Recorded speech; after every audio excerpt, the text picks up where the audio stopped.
Hello बच्चों, आज हम आप सभी के लिए हिंदी का प्रश्न नंबर 27 पर पूछा जाने वाला प्रश्न बच्चों अग्र पूजा। जैसा कि बच्चों हम सभी को ये कन्फ्यूजन रहता है, हम सभी को ये नहीं समझ में आता है कि इनमें जो पूछा जाने वाला जो प्रश्न होता है इनमें दो आता है, तो हम ये नहीं समझ पाते हैं बच्चों कि हम एक लिखें या दो लिखें। तो जैसा कि बच्चों आपको दो प्रश्न दिया रहेगा और प्रश्न के बगल में बच्चों 3 गुणे 1 बराबर 3, इसका मतलब बच्चों क्या होता है कि एक आपको करना है और वो कितने नंबर का है बच्चों, 3 नंबर का है। तो कहने का मतलब है बच्चों कि जो दो प्रश्न दिया रहेगा, अब दो प्रश्न में आपको जो है बच्चों केवल एक ही करना है। अब जैसा कि बच्चों यहाँ पहला प्रश्न है जो हमेशा पूछा जाता है बच्चों, हर बार ये पेपर में आता है कि अग्र पूजा खंड काव्य के आधार पर नायक या प्रमुख पात्र या सर्वश्रेष्ठ या फिर बच्चों श्री कृष्ण। तो कहने का मतलब बच्चों या तो नायक देगा या फिर प्रमुख पात्र होगा या बच्चों सर्वश्रेष्ठ पात्र होगा या फिर बच्चों श्री कृष्ण होगा। तो बच्चों इन चारों में से कोई भी आपसे पूछ सकता है। अगर नायक कहेगा तब फिर भी बच्चों श्री कृष्ण का लिखना है, यदि प्रमुख पात्र कहता है तब फिर भी श्री कृष्ण का लिखना होता है, यदि बच्चों सर्वश्रेष्ठ कहेगा तब फिर भी बच्चों आपका जो है श्री कृष्ण ही होंगे, क्योंकि अग्र पूजा के जो नायक थे, जो सर्वश्रेष्ठ थे, जो प्रमुख थे बच्चों, वो कौन थे, श्री कृष्ण थे। तो इसलिए बच्चों अग्र पूजा से जब भी कहा जाए, चाहे नायक कहे या प्रमुख पात्र कहे या फिर बच्चों सर्वश्रेष्ठ पात्र कहे या फिर श्री कृष्ण कहे जीवन परिचय लिखने के लिए, तब हम क्या करेंगे बच्चों कि उनके जो चरित्र का जो चित्रण किया गया है उन्हीं के बारे में हमको लिखना होगा। तो आज हम बच्चों आपको हम इनके चरित्र चित्रण अर्थात श्री कृष्ण के चरित्र चित्रण के बारे में बताएंगे। और साथ ही बच्चों जो दूसरा प्रश्न होगा, अब यहाँ पर आप देख सकते हैं कि अग्र पूजा खंड काव्य के आधार पर, यहाँ जैसे दे दिया बच्चों ये वाला प्रथम सर्ग, बोले तो बच्चों पूर्वाभास। तो बच्चों कभी कभी आप ये ध्यान दीजिएगा कि प्रथम सर्ग न देकर आपको जो है बोलेगा कि पूर्वाभास का सारांश लिखिए अपने शब्दों में, या फिर बच्चों द्वितीय सर्ग दे देगा, द्वितीय सर्ग न देकर सभारंभ भी कह सकता है, या बच्चों आपसे कहेगा कि तृतीय सर्ग का सारांश लिखिए, या फिर बच्चों तृतीय सर्ग में आयोजन आता है, आयोजन का दे सकता है, या चतुर्थ सर्ग आपसे न बोलकर बच्चों प्रस्थान बोल सकता है, या फिर बच्चों पंचम सर्ग बोल सकता है, या फिर उसका अग्र पूजा बोलेगा तो हमें पंचम वाला सर्ग लिखना है। और छठा जो सर्ग होगा षष्ठम सर्ग, उसको बोलते हैं बच्चों उपसंहार। तो कहने का मतलब है बच्चों या तो इधर वाला देगा या तो फिर इधर वाला देगा।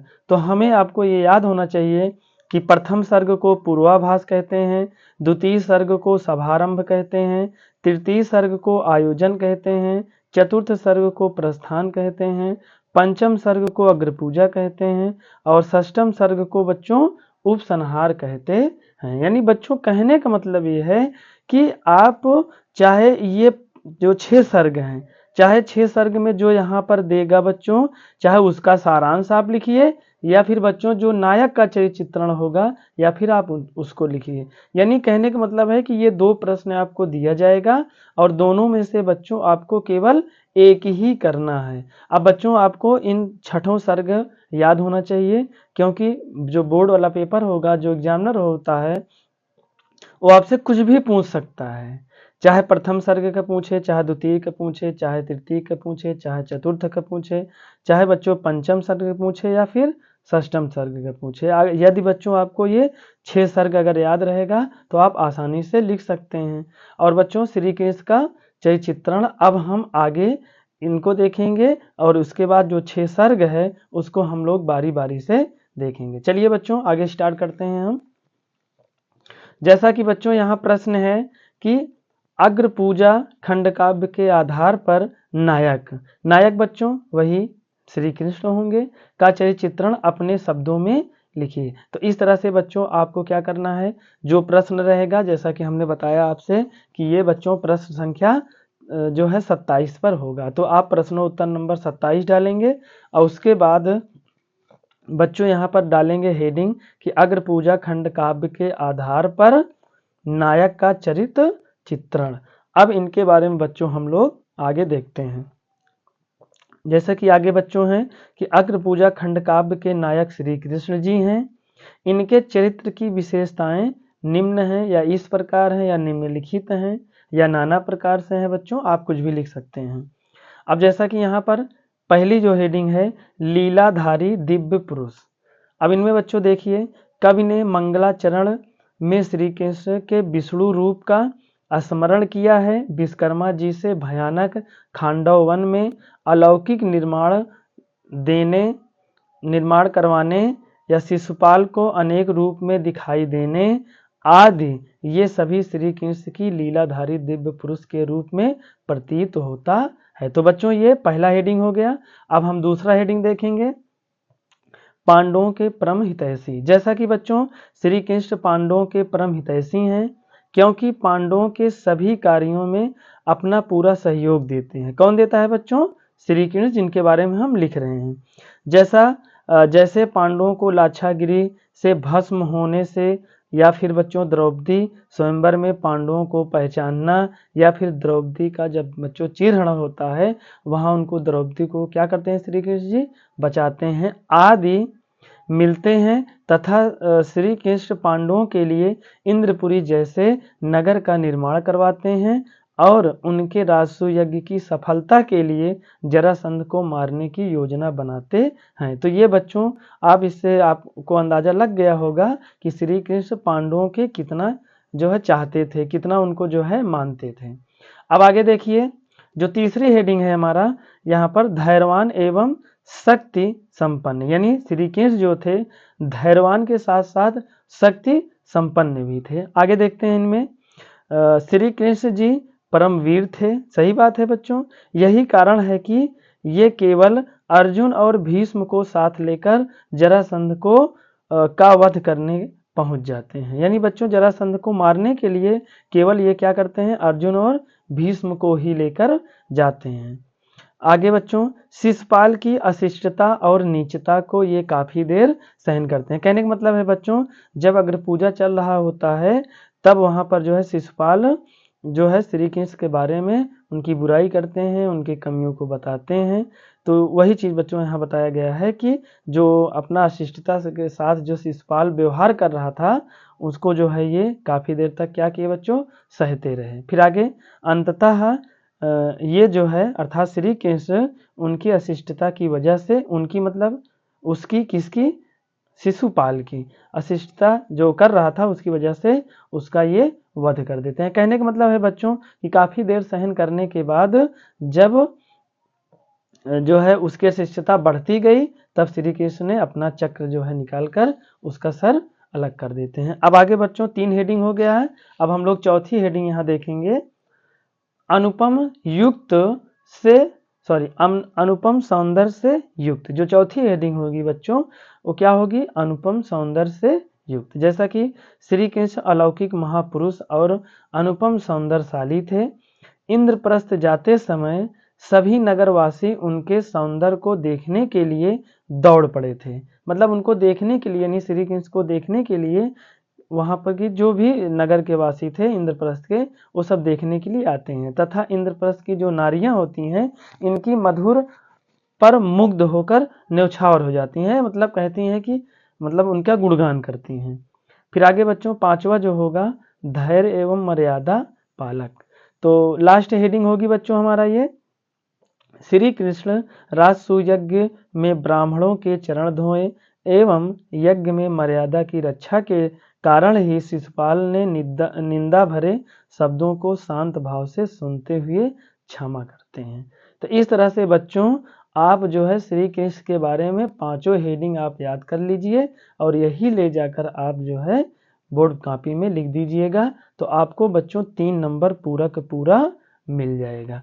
अब बच्चों चलते हैं हम आगे। जैसा कि दूसरा प्रश्न था यहाँ कि अग्र पूजा खंड काव्य के आधार पर प्रथम सर्ग, द्वितीय सर्ग, तृतीय सर्ग, चतुर्थ सर्ग, पंचम सर्ग और बच्चों षष्ठ सर्ग का सारांश अब हम लोग देखेंगे। तो जैसा कि यहाँ बच्चों प्रथम सर्ग है, जैसा कि यहाँ पर आप देख सकते हैं, अग्रपूजा खंड काव्य के आधार पर सभी सर्गों का सारांश अपने शब्दों में लिखिए। तो कहने का मतलब बच्चों ये है कि यहाँ पर जो है आपको सभी सर्ग जो है बताया जाएगा। अब जैसा कि बच्चों कहा गया है कि श्री राम बहोरी शुक्ल द्वारा रचित अग्रपूजा नामक खंड काव्य का कथानक श्रीमद् भागवत और महाभारत से लिया गया है। कहने का मतलब है बच्चों कि जो ये अग्रपूजा है ये कहाँ से लिया गया था बच्चों? श्रीमद् भागवत और महाभारत से। जैसा कि बच्चों अग्रपूजा में 6 सर्ग हैं, तो अब हम लोग बारी बारी से एक एक सर्ग को पढ़ेंगे। जैसा कि बच्चों प्रथम सर्ग में क्या होता है कि आपको कैसे लिखना है कि अग्रपूजा खंड काव्य का प्रथम सर्ग पूर्वाभास होता है। इस सर्ग की कथा का प्रारंभ दुर्योधन द्वारा समस्त पांडवों का विनाश करने के लिए लाक्षागृह में आग लगवाने से होता है। कहने का मतलब बच्चों ये है कि जब पांडव वनवास जा रहे थे तब वहां लाक्षागृह में दुर्योधन क्या करता है, उनको मारने के लिए षड्यंत्र रचता है और क्या करता है कि वो लाक्षागृह में आग लगवा देता है। फिर आगे जो है दुर्योधन को पूर्ण विश्वास हो जाता है कि बच्चों वहां पर जब इसने आग लगवा दिया दुर्योधन, तो उसको विश्वास हो जाता है कि पांडव लाक्षागृह में जलकर भस्म हो गए, अर्थात वो उसी में मर गए। किंतु पांडवों ने उस स्थान से जीवित निकलकर दुर्योधन की इस चाल को विफल कर दिया। कहने का मतलब है बच्चों यहाँ पर कि जो दुर्योधन सोच रहा था उससे जो है बढ़कर इन लोगों ने क्या किया कि वहां से किसी तरह से अपना जीवन जो है बचाते हुए वहां से जीवित निकलकर जो दुर्योधन की जो ये चाल थी उसको ये लोग फेल कर देते हैं। फिर आगे वहां से जो है निकलकर बच्चों सभी पांडव वेश बदलकर द्रौपदी के स्वयंवर में पहुंचे और अर्जुन ने आसानी से मस्तवेध करके स्वयं की शर्त पूर्ण की। कहने का मतलब है बच्चों कि वहां जब द्रौपदी के स्वयंवर में पहुंचते हैं तो जो अर्जुन होते हैं वो मछली के आंख में जो भी वहां पर रखा गया था स्वयंवर की शर्त, उसको ये आसानी से क्या करते हैं बच्चों, पूरा कर लेते हैं। फिर आगे क्या होता है, तथा माता कुंती की इच्छा और व्यास के अनुमोदन पर द्रौपदी का विवाह 5 पांडवों से कर दिया जाता है। कहने का मतलब है बच्चों कि जब कहते हैं कि जब स्वयंवर से द्रौपदी को जीतकर 5 पांडव आते हैं और जैसे दरवाजे पे पहुंचते हैं तो अपने माता कुंती को बुलाते हैं कि माते आइए, आपके लिए एक बहुत बड़ा उपहार लाए हैं। तो हमेशा की तरह जैसे पहले उनकी माँ कहती थी कि बेटा आपस में मिल बांट के खा लो, लेकिन बच्चों कहते हैं कि जो होनी होती है वो तो हो की रहती है। तो यहाँ पर जो है अब माता कुंती के अनुसार जो है उनके नियम को जो है उनके वचनों को पालन करते हुए और व्यास जी के अनुमोदन पर क्या करते हैं, इनका विवाह 5 से यानी द्रौपदी का कर दिया जाता है। फिर आगे जो है धृतराष्ट्र, भीष्म, द्रोणाचार्य और विदुर से परामर्श करके सत्य न्याय की रक्षा के लिए पांडवों को आधा राज्य देने हेतु सहमत हो गए। कहने का मतलब है कि बच्चों जब पांडव जो है मतलब वनवास चले जाते हैं तब जो है क्या करते हैं, दुर्योधन अब ये जान लेता है कि पांडव लोग जो है लाक्षागृह में भस्म होकर मर गए हैं, इसलिए जो है वो नगर वासियों को क्या करने लगता है बच्चों, परेशान करने लगता है। तो अब उसको क्या पता था कि पांडव बच के निकल चुके हैं या जो है वो बच गए हैं। तो वही जो है वहाँ की जनता जब परेशान होती है तो रक्षा के लिए, अपनी रक्षा के लिए जो है पांडवों के शरण लेते हैं। तो वही जो है एक जो है कहते हैं कि युद्ध होता है और उस युद्ध में जब दुर्योधन हार जाता है तो वही आधा राज्य देने की बात आती है और यहीं पर बच्चों क्या होता है, प्रथम सर्ग समाप्त हो जाता है। कहने का मतलब है कि बच्चों आपको केवल इतना ही लिखना है, बाकी कहानी तो बच्चों बहुत ही लंबी है। अगर आप पूरी कहानी लिखने लगोगे तो फिर और प्रश्न पे भी समय देना होता है। तो इसलिए बच्चों हम इसको क्या करेंगे, इसी तरह से अपने बोर्ड पेपर में लिखेंगे। अब चलते हैं बच्चों इसका द्वितीय सर्ग देखते हैं। जैसा कि कहा गया है बच्चों कि अग्रपूजा खंड काव्य का द्वितीय सर्ग सभारंभ होता है। अब इस सर्ग का प्रारंभ श्री केश को साथ लेकर पांडवों के खांडव वन पहुंचने से होता है। अब जो है क्या होता है आगे बच्चों, खांडव वन बहुत ही विकराल एवं विकराल व घना था। मतलब बच्चों इतना ज़्यादा मतलब विकराल था, इतना ज़्यादा डेंजरस था कि वहाँ जो है लोग जाने में डरते थे।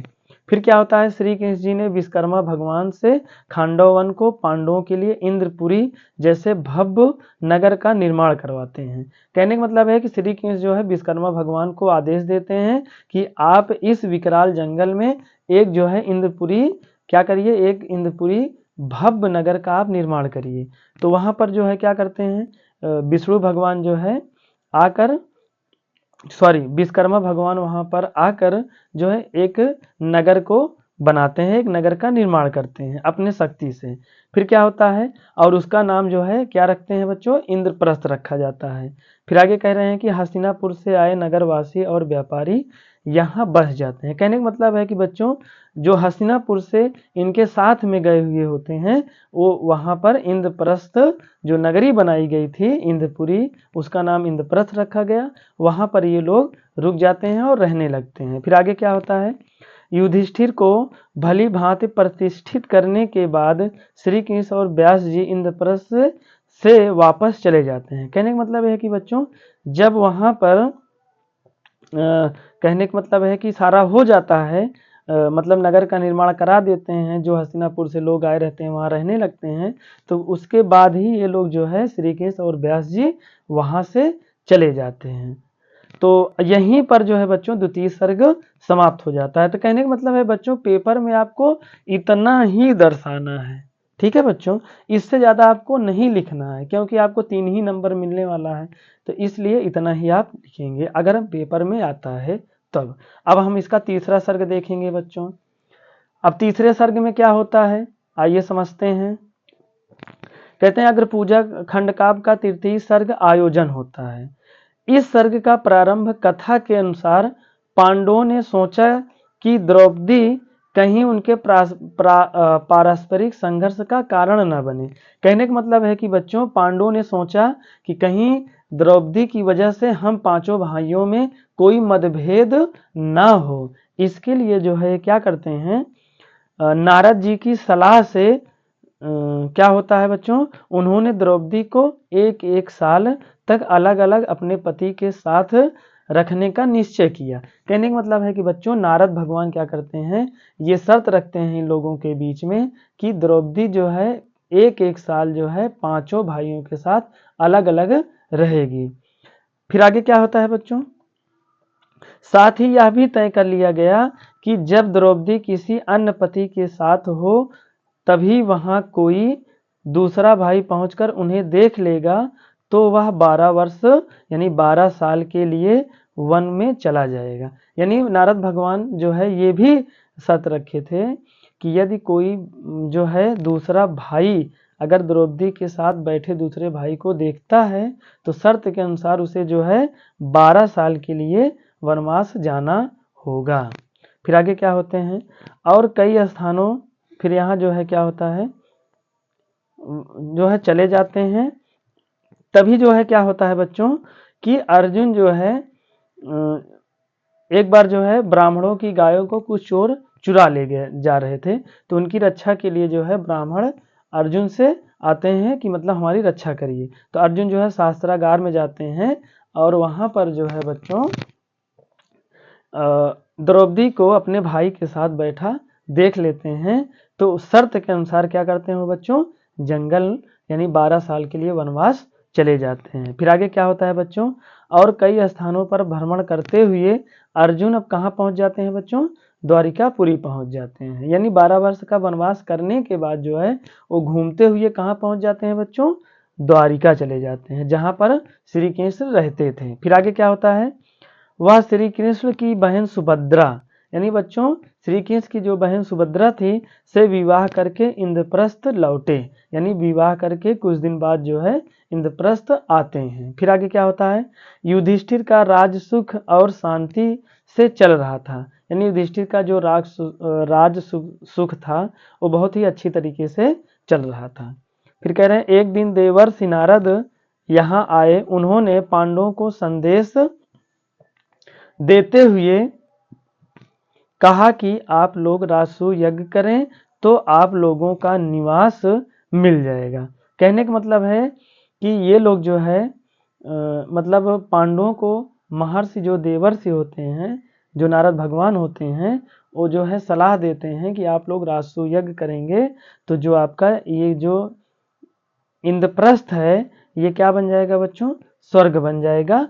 ऐसा उन्होंने जो है इनको जो है सलाह देते हैं। फिर आगे क्या होता है, युधिष्ठिर ने अपने भाइयों को दिग्विजय करने के लिए चारों दिशाओं में भेज देता है, मतलब भेज देते हैं कि जाइए चारों दिशाओं में अपनी कीर्ति का जो है गुणगान करिए। तो ये जो है चारों भाई जो है जाते हैं और सबको क्या करते हैं बच्चों, वहां पर निमंत्रण देते हैं, सबको जो है बुलाते हैं राजसूय यज्ञ के लिए। फिर आगे क्या होता है, इस प्रकार अब संपूर्ण भारत युधिष्ठिर के ध्वज के नीचे आ गया और युधिष्ठिर ने राजसूय यज्ञ की योजना बंध तैयार कर ली। कहने का मतलब बच्चों ये है कि जो ये दिग्विजय होता है इसमें जो है बच्चों क्या होता है कि अपनी कीर्ति के लिए चारों दिशाओं में जो है घोड़ा या फिर किसी माध्यम से छोड़ा जाता है।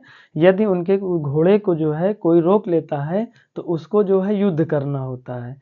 यदि बच्चों युद्ध में वो जीतेगा तब बच्चों वहाँ का राजा हो जाएगा, प्रमुख हो जाएगा। यदि वो हार जाता है तो बच्चों जो छोड़े थे वो अपना राजसूय यज्ञ करेंगे, अब मतलब अपना पूरा कीर्ति पूरे संसार में जो है फैल जाएगी इनकी। तो इस तरह से बच्चों जो है जब ये चारों दिशाओं में भेजते हैं तो कोई जो है लड़ने के लिए तैयार नहीं होता। यहाँ सब बच्चों आपको ये सब मेंशन नहीं करना है, ये सब लिखना नहीं है। जितना यहाँ पर लिखा गया है इतना ही आपको बोर्ड पेपर में लिखना है, क्योंकि बच्चों कहानी बहुत बड़ी है।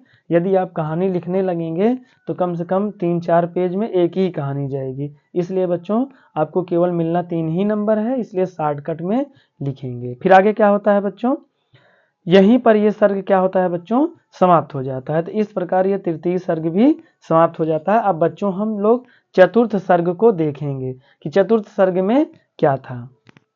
जैसा कि अगर पूजा खंड का आपका चतुर्थ सर्ग प्रस्थान है। इस सर्ग का आरंभ राजसूय यज्ञ से पूर्व की तैयारियों का वर्णन किया गया है। कहने का मतलब है बच्चों जब राजसूय यज्ञ चलने जो है मतलब राजसूय यज्ञ करने के लिए जब ये लोग तैयार होते हैं तो उसके राजसूय यज्ञ शुरू होने के पहले ही जो भी तैयारियां होती हैं, वैसे भी बच्चों जो भी कार्यक्रम जैसे आपको करना होता है, आपके घर में होता है, तो आप लोग क्या करते हैं, पहले से उसकी योजना बनाते हैं, पहले से सारी तैयारियां करते हैं। उसी प्रकार जो है राजसूय यज्ञ की पहले से ही तैयारियां करने लगे। अब आगे क्या होता है, राजसूय यज्ञ के लिए राजा गण आए तथा श्री कृष्ण को बुलाने के लिए अर्जुन स्वयं द्वारिका गए। कहने का मतलब यह है बच्चों कि सभी राजा गण के लिए जो है निमंत्रण भेजा गया, वो भी आएंगे और साथ ही साथ जो है श्री कृष्ण को बुलाने के लिए अर्जुन स्वयं जो है द्वारिकापुरी जाते हैं। फिर आगे क्या होता है, उन्होंने प्रार्थना की कि आप चलकर यज्ञ को पूर्ण कराइए और पांडवों के मान सम्मान की रक्षा करिए।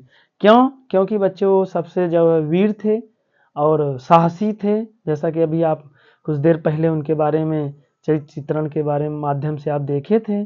तो कहने का मतलब बच्चों ये है कि श्री कृष्ण रहेंगे तो जो भी राजा रहेंगे, जो भी लड़ाई झगड़ा जो भी करने के लिए आगे आएंगे तो श्री कृष्ण रहेंगे तो सब संभाल लेंगे, जैसे हमेशा संभालते आए थे। इसीलिए जो है अर्जुन जाते हैं और इस प्रकार से उनके सामने प्रार्थना करते हैं, विनती करते हैं राजसूय यज्ञ में आने के लिए। फिर आगे क्या होता है, श्री कृष्ण ने सोचा कि इंद्रप्रस्थ में एकत्रित राजाओं में कुछ ऐसे भी राजा हैं जो मिलकर राजसूय यज्ञ को गड़बड़ी कर सकते हैं, क्योंकि उनको पहले से ही पता था श्री कृष्ण जी को कि जो भी काम पांडव करेंगे उसमें जो है कुछ न कुछ तो राजा लोग जो है गड़बड़ करेंगे ही। तो इसलिए जो है क्या करते हैं, अतः वे अपनी विशाल सेना लेकर इंद्रप्रस्थ पहुंच गए, यानी अपनी विशाल सेना को लेकर इंद्रप्रस्थ पहुंच जाते हैं। फिर आगे क्या होता है, युधिष्ठिर ने नगर के बाहर ही बड़े सम्मान के साथ उनका स्वागत करते हैं। किनका बच्चों, श्री कृष्ण का। श्री कृष्ण के स्वभाव और स्वागत समारोह को देखकर रुक्मी जी और शिशुपाल ईर्ष्या से तिलमिला उठते हैं। कहने का मतलब है बच्चों यहाँ पर रुक्मी जी इसलिए गुस्सा करते थे क्योंकि रुक्मी की जो बहन रुक्मणी थी उसका विवाह शिशुपाल से रुक्मी करना चाहते थे, लेकिन जो है श्री कृष्ण की रुक्मणी क्या थी बच्चों, प्रेम क्या थी, इसलिए ये रुक्मी जो है श्री कृष्ण को देखकर ईर्ष्या करता था। तो यहाँ भी देखता है तो बच्चों क्या करता है, वो ईर्ष्या से भर जाता है। फिर आगे क्या होता है बच्चों, यहीं पर ये सर्ग क्या होता है, समाप्त हो जाता है। अब हम लोग बच्चों पंचम सर्ग देखेंगे।